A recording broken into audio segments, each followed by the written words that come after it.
Can anyone hear? Yes. Yes. Yeah. Yes. Yeah.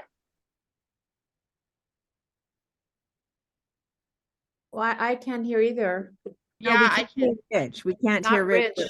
We can hear you. No, it's about Rich, not us. Yeah, no.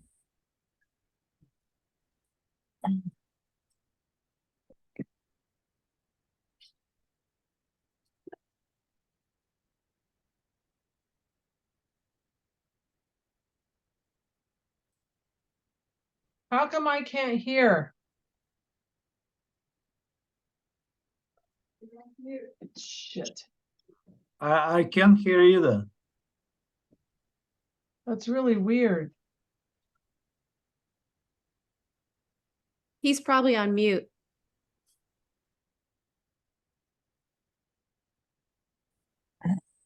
Can you hear him? No. No. Can't hear me? I can hear you now. Can you hear me now? Yes. Yes. Okay, great. Now we can hear you. Okay. All right. So I was saying that the first one we are going to go over is the MLS. How do you exclude a listing in the MLS? And it is the same way you used to exclude it from ChrisNet. So, but you have to have the right forms. So you're going to do these forms either way you do it, but CRMLS has an added step. So what you should be seeing is the residential listing agreement. So in order to exclude a listing from the MLS, you need to wait, hold on. I just want to make sure everybody make sure you mute yourself.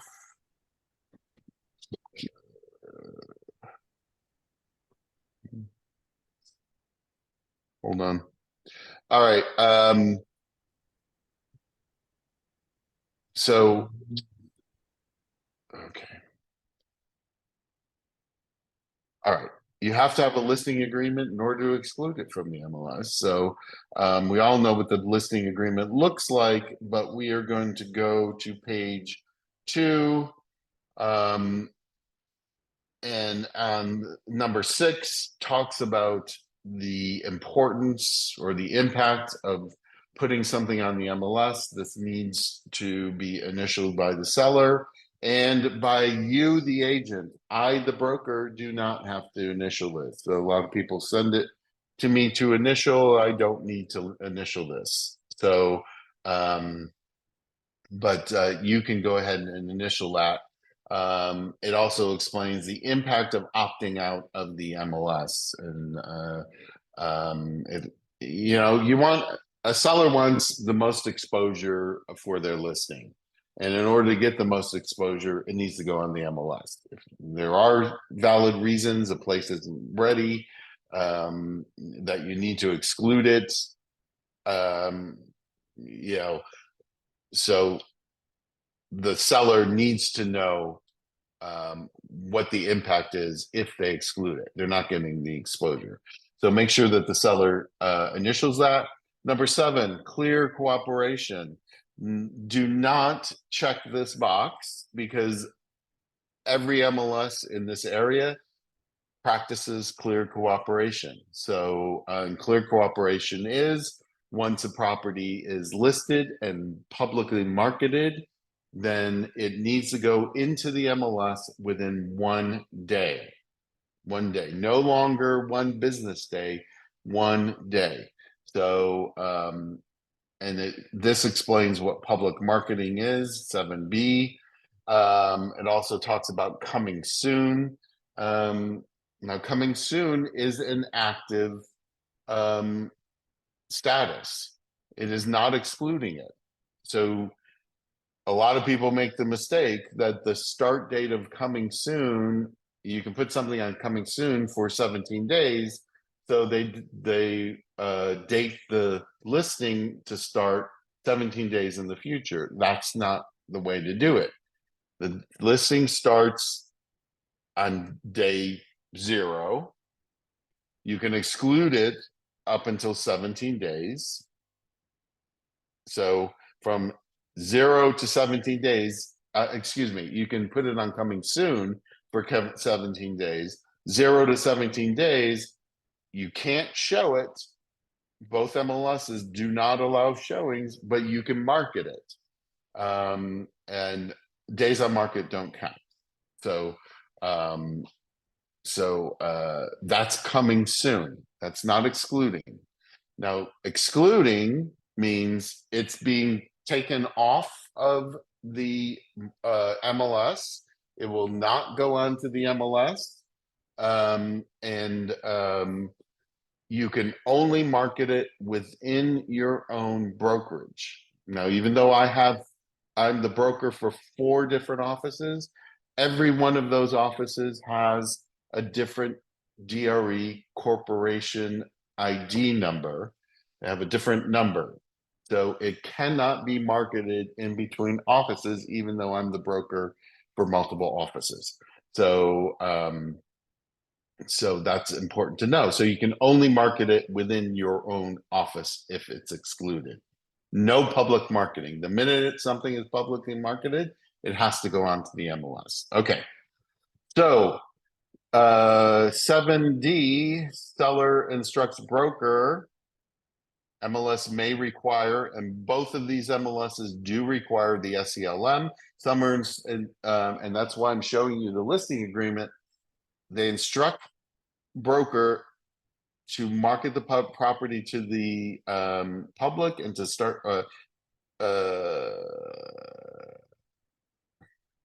that's weird. It's seller instructs broker to market property to the public and to start marketing on the beginning date. That's if you're delaying the start date of marketing. So or not to market the property to the public. So you can fill this out, and if you are excluding, I suggest you fill it out. So if you're only excluding it for a couple of weeks, you would put whatever that date is, 2 weeks in the future. And if you're only going to delay marketing it for that period, or otherwise you can say don't market it through the whole listing. And this can change. You can say don't market it through the whole listing, and then you can come back and you can change that with a modification of the listing. But if you are excluding it, do fill this out. I wanted to make sure that you saw this, so that it's 7D. D is in dog. So that's the listing. Yes, Julie, you had your hand raised. If you leave this blank, but you have the SELM because you don't have a definitive date, because let's say there's a legal issue or a violation issue, you're waiting for the owner to deal with it, like third party has nothing to do with me or the seller, but it needs to be done before we go on the market. Right. You can leave that blank, or you can exclude it for the whole thing and then change it. But this is just the listing agreement. Now we're going to go to the SELM. Does that answer your question? Yes. Okay. So now going to, once again, if you're excluding it, fill it out here on the listing agreement. But that you also need, for both of these MLSs, you need the SELM. So let me go. Julie, put your hand down.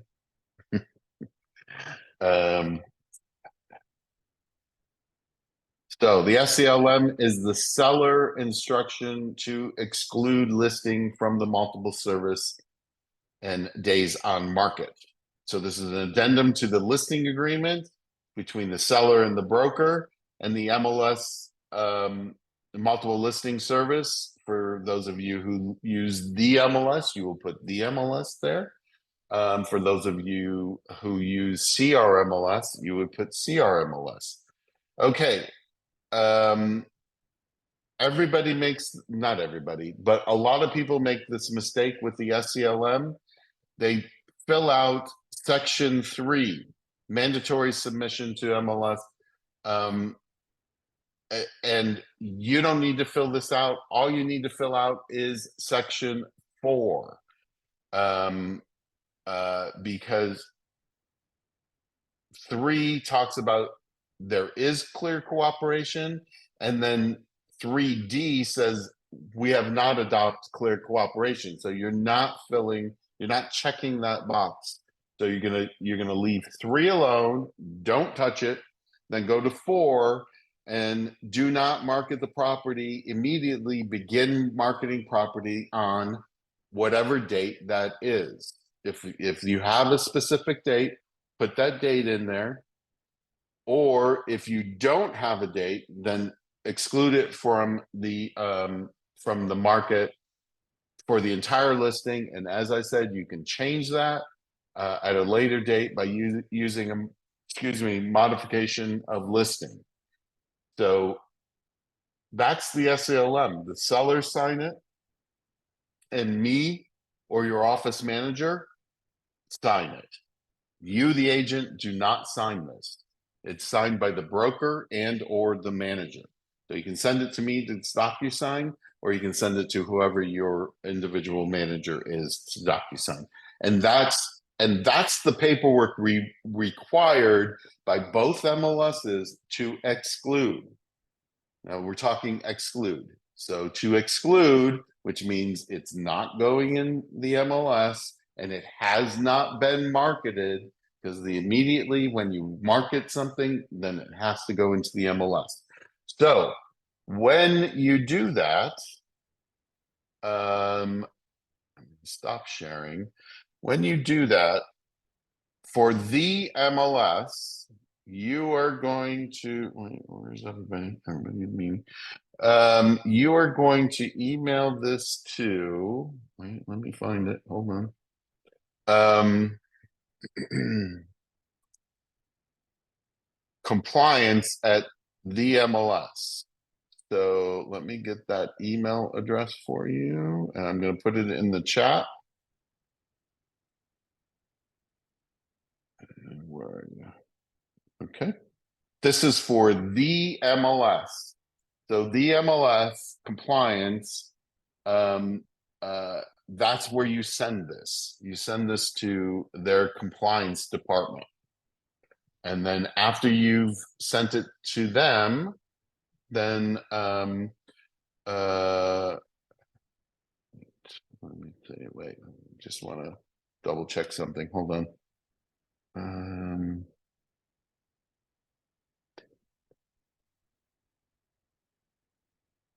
Wait, let me hold on. Sorry, disregard this one. I'm gonna wait. If I can remove it, delete. Okay, delete the message. Okay, this is it. Compliance department, compliance at themls.com. So that is where, for the MLS, if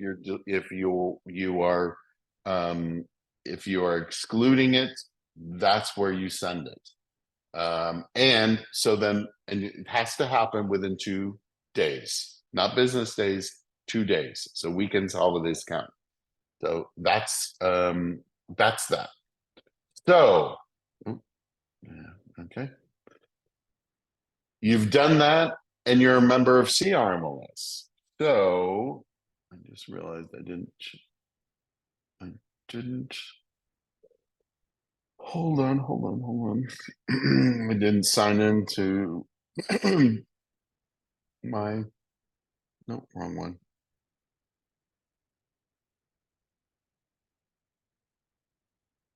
Okay. So now, CRMLS. This is what you need to do. Now what you should be seeing is the dashboard at CRMLS. And you see all the MLS forms, the quick links to Realist, all of that. But if you look at the left-hand bar, there's several other things on there. And one of them says registered listings. So you're going to go to registered listings, and what you're going to do, there's a lot of registered listings because I'm the broker, and I see all of the registered listings for all of my agents. So everything is there. So you are going to go here and you're going to say new. So you, excuse me, put in the street number, the street address, the city. I'm wondering if I can fake one. You know, trying this before. Oh, let's see.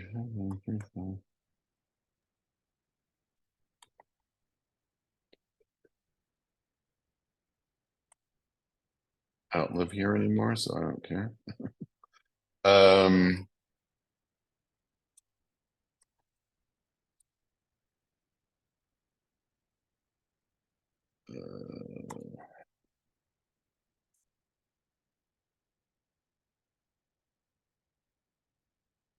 I don't know why. That's interesting that Louisiana came up. Okay. So you start with that, the physical address, and then you go, why didn't the cities? Okay. And then you go on to the next thing. And the next thing is the property type. It's residential, the list price.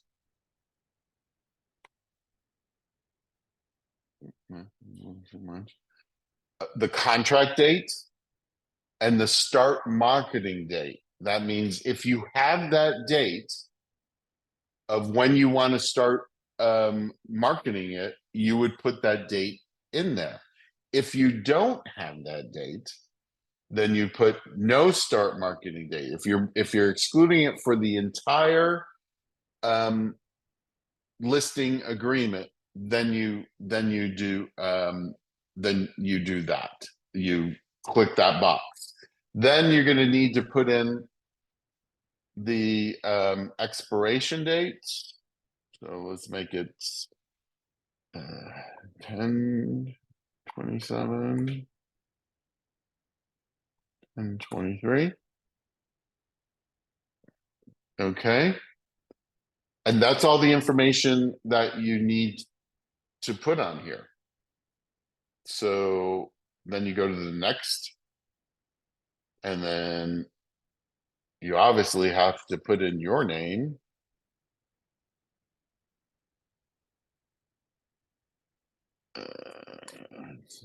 I'm not in here.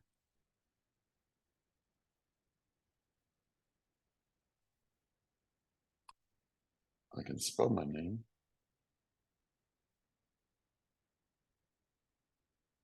No, I didn't spell my name right. That's one.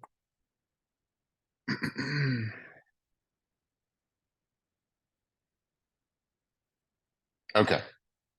So I'm in here several times because I belong to many different associations. So I'll pick one. Okay. Well, I don't want claw. Oh, well.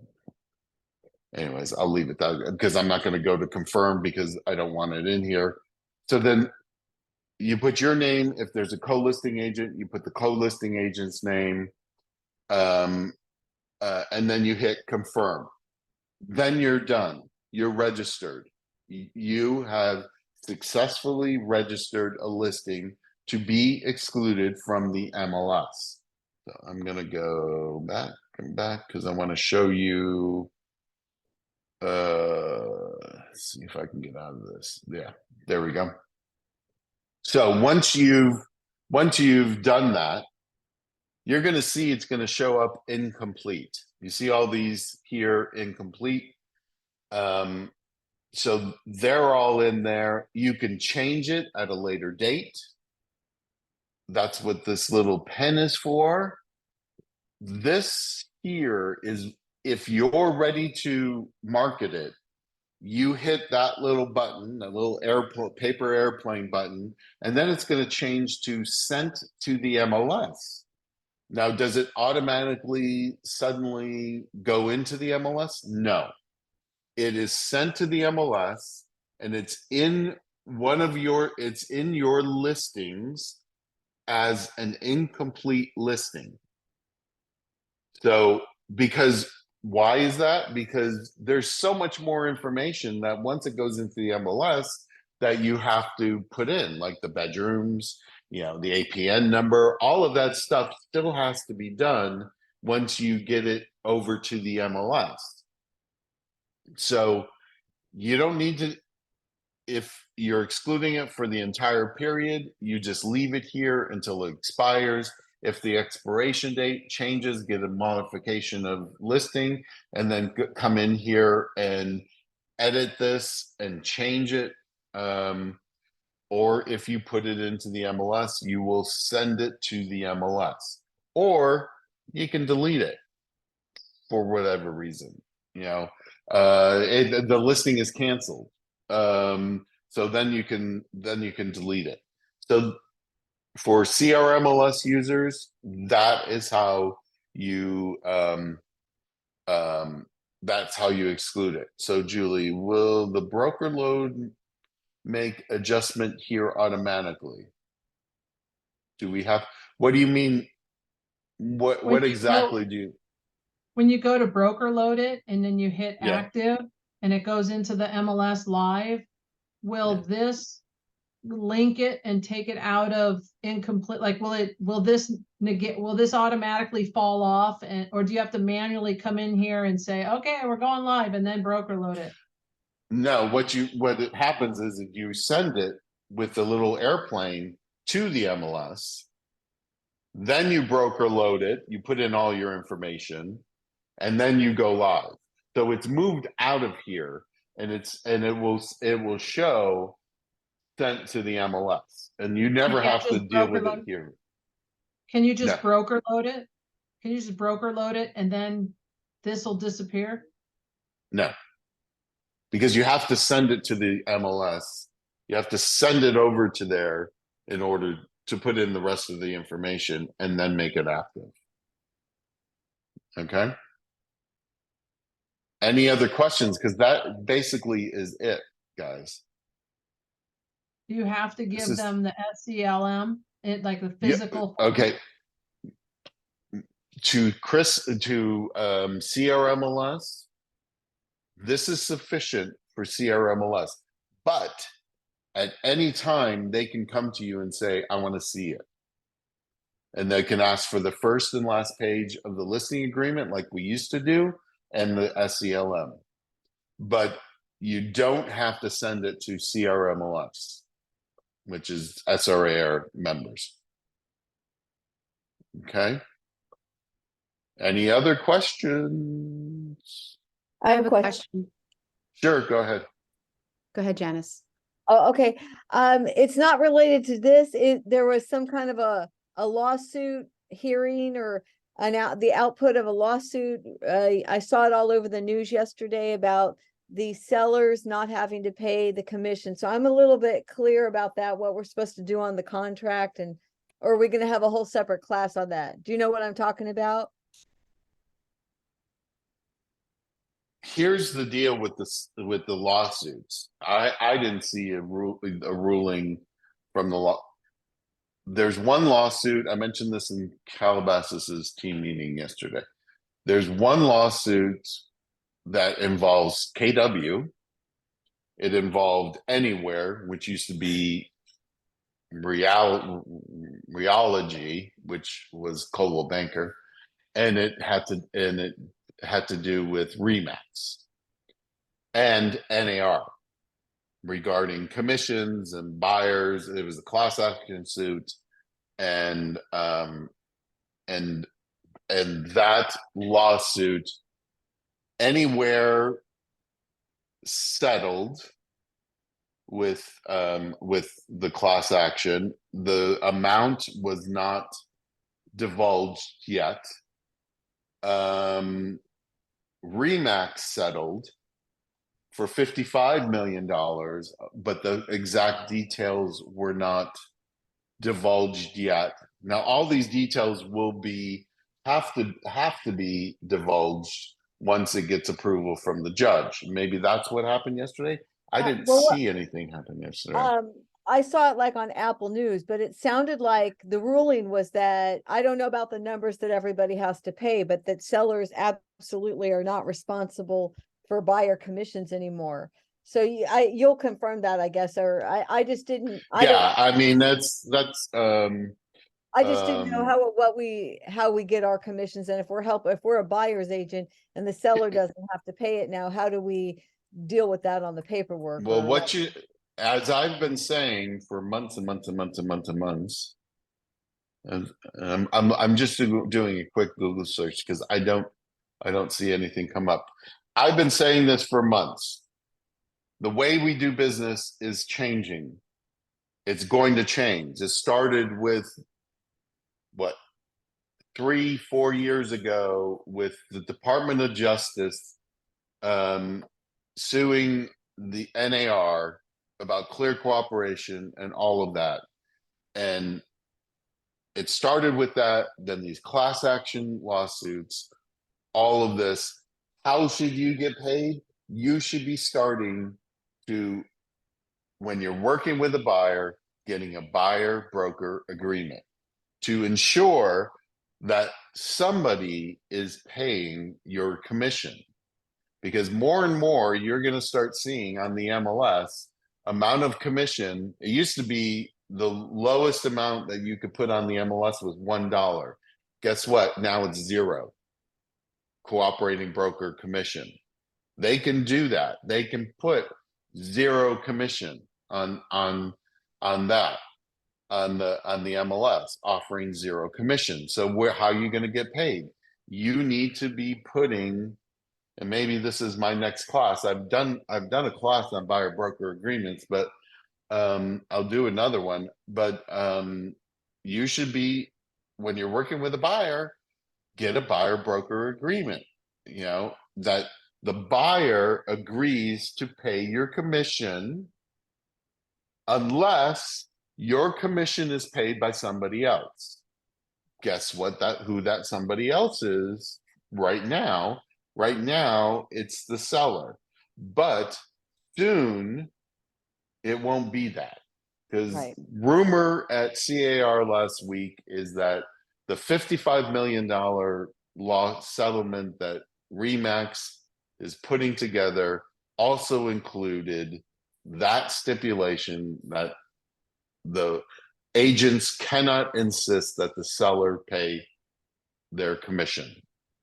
that must have been what I saw, or something like that. But it's not official yet. So then you know, and here's the thing. So as I said, Anywhere and Remax are settling that lawsuit. Keller Williams is not going to settle, as far as I know. And NAR said they will definitely not settle. This goes to court next month. Okay. It's a 3-week trial. And no matter, I'm telling you right now, no matter what the outcome is, whether NAR and Keller Williams wins or the class action people win, it's going to be appealed. So we're talking years before we find out what the outcome of that lawsuit is. But in the meantime, the way we do business has to change because the writing is on the wall. Okay. Especially with the DOJ. The DOJ they settled with NAR. Then when Biden got into office, the DOJ withdrew that settlement. Then NAR went to court to say there was a settlement on the table. You guys need to abide by that settlement. And then that's being, and then a judge agreed with that. Then that's being appealed, but the writing's on the wall, guys. You need to be doing a buyer broker agreement because eventually, like other states, the state legislator may dictate it, that it's in the law, because other states make it a requirement. So don't be caught, unaware. I was going to say something else, but don't be caught. Oh my God! Suddenly we have to do it this way. Start doing it now, because now, explain to your buyer that there is offer of compensation. You owe me this money. This is what I'm giving you a service. I'm paid on commission. You owe me this money for doing this service. But if I get paid by somebody else, then that payment is subtracted from what you owe me. So if I do a buyer broker agreement for 2.5%, and the seller is offering 2.5%, the seller's broker is offering 2.5%, the buyer doesn't owe you anything. But if you write a contract, if you write it for 2.5%, and the seller's broker is only paying 2%, then that 0.5% is owed to you. Now you can say, okay, I'll do it for the 2%, or you can say, Mr. Buyer, you owe me that 0.5%, or in the contract, that's what everybody was confused about. I think it was 3Q. I can't remember exactly, but there was that clause in the contract that said the seller is agreeing to pay the buyer broker commission, and that's for the difference. So if there is a difference and the buyer still owes like 0.5%, in the contract you can ask the seller to pay that 0.5%. Now they can refuse, but that is in the contract. So start doing buyer broker agreements. That's really the way to go. Do we send that right away, like when we start working with buyers, or do we have them sign that when we're actually submitting an offer? No, you should have, when you're working with a buyer, and then start showing, documenting those forms for it. It sounds like this is what it's time to do, another buyer broker agreement class. Thank you. I've never. And there's forms to show, okay, you owe me if you move forward on this with this property, I showed you this property, this is the compensation, all that stuff. So yes, I would be, when you're meeting a buyer and when you're saying, okay, I agree to work with you, I make it a policy that I am your agent. Whatever I show you, you can make it exclusive, that they can't go to anybody else, or you can say, whatever I show you, then you owe me a commission. So Rich, somebody else had a question? Yeah, go ahead. I am so happy that Keller Williams will appeal until a few more years from now, because I'm very, very worried that the buyer is going to go directly to the listing agent, and they're not going to need a buyer's agent, because I'm sure that You have to, okay, everybody has the fear that they're going to go directly to the listing agent. So here's my thing about that. Mr. Buyer, do you want somebody who's working exclusively for you on this transaction, or do you want somebody who has a fiduciary duty to the seller, who may not have your best interests in heart? I mean, I know a lot of you people do double-ended deals, but that's a fine, I've done it, and it's a fine line you have to walk. So, I'm telling you, this is going to happen. So you need to be prepared. This needs to be in your act, for lack of a better term. you need to start working with buyer broker agreements and stop using the excuse they'll just go to the listing agent. The listing agent isn't necessarily working for you, Mr. Buyer. I'm working for you. I'm going to negotiate for you. I am on your side. They have an allegiance to the other side. Especially when it comes to repairs, requests for repairs. Exactly. Yeah, that's gonna be, Exactly. you know, a big situation. Also, I think that this will go in effect easier if the mass has agreed, like all the brokers are doing it. If that's what's been like in the market, like it's agreed upon having the buyer pay for the buyer's agent, just like it's agreed upon now that the seller's paying for both. And that's like a default kind of a thing. And now if it's like eventually, if the buyers, you know, that's like a default It's- agreed upon.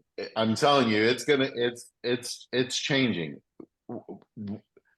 We're not going to need a court to order us to do this. We have to self-police ourselves, or else we'll be out of jobs. I mean, really,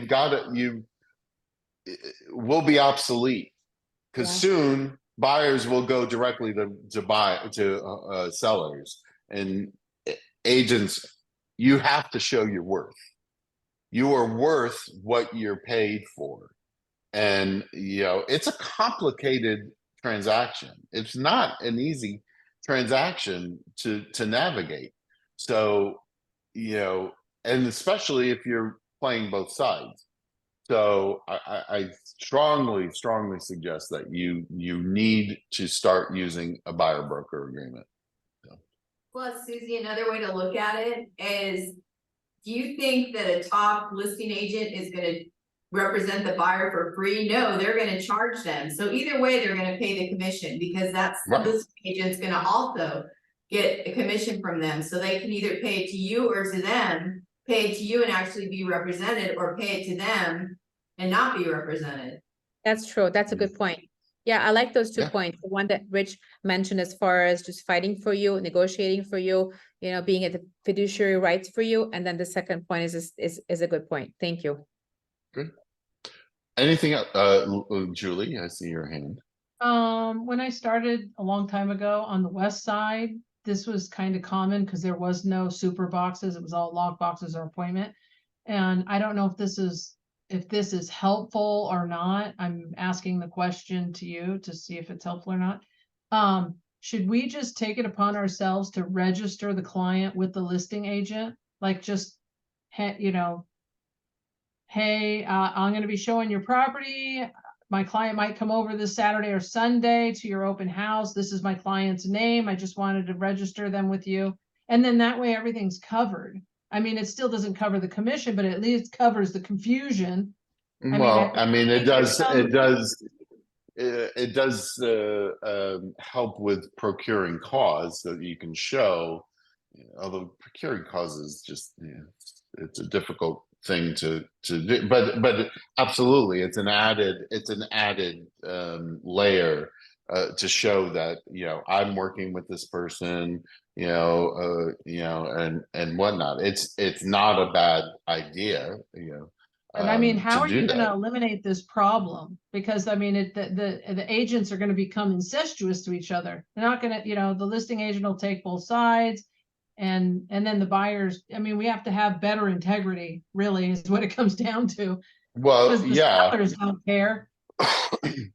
but I will say that CAR, I was in I think a pro standards meeting or something at CAR, and they did, the issue with agents double ending it isn't as common as everybody thinks it is. It was like 4 or 5%, in an area where it's, everybody thinks that this is going to happen. I think people are smarter, that they want somebody who is working specifically for them. I think I really think it's not the problem that everybody thinks it's going to be. But you know, but the practice that Julie is talking about is a good practice to get into.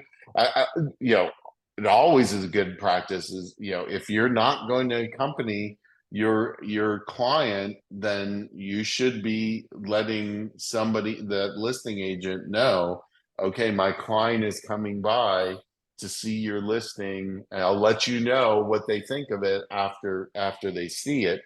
You know, just so you know, and it's like, so it's not a bad practice. So Well, I just think when anybody, in doubt, they should just, when in doubt, just register them, right? it should I be mean, it should be a common practice. You know, if you can't go with them, then you better show some effort that you're working with somebody, because they're gonna, believe me, they're gonna use it against you when you're in front of a hearing.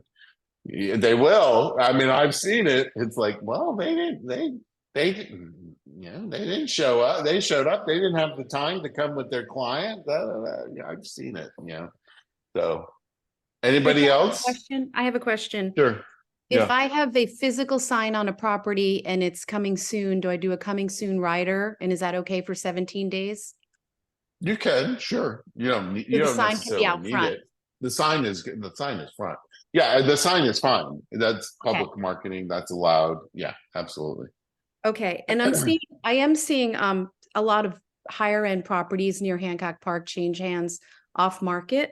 Is there a way, if I hear a property's being marketed and I haven't been able to show a client, is there a way to check with the MLS to make sure that agents filled out their documents correctly? Sure. Included it? There is, you know, any MLS says there's a button somewhere on that, you know, on the MLS, report a violation. Somewhere there is that button, and all you have to do is say, you know, XYZ is being is being marketed, and you know, check to Or see if maybe, it's, yeah, you maybe know, we call whatever. compliance because that's usually on the Yeah. listing page that it says Yeah. report.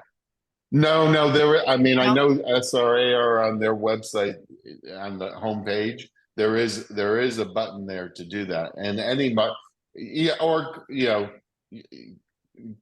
emailing compliance, you Okay, know, for the MLS, that should accomplish the same thing. thank you. But Thank you. yeah, yeah. Anybody else? One more comforting thought, I have a client in New York, he said everybody expects to sign a buyer broker there. He said. Oh, it's New just- York. Yeah, New York. There is no Yeah. such thing as seller compensation Yeah, and to they a just, all buyers cooperating just broker. wanna sign it, he's $3 million, Yeah. he said, of course I'm gonna sign a buyer broker, so don't Yeah, worry too much, guys. right. Yeah, yeah. Thank you, Rich. And Thank- okay, that's it. Thank you so much. Good conversations. Thank you everybody for participating, and exclude these listings correctly, please, please, please, because I don't want to see violations, because I get the violation notices too. Okay.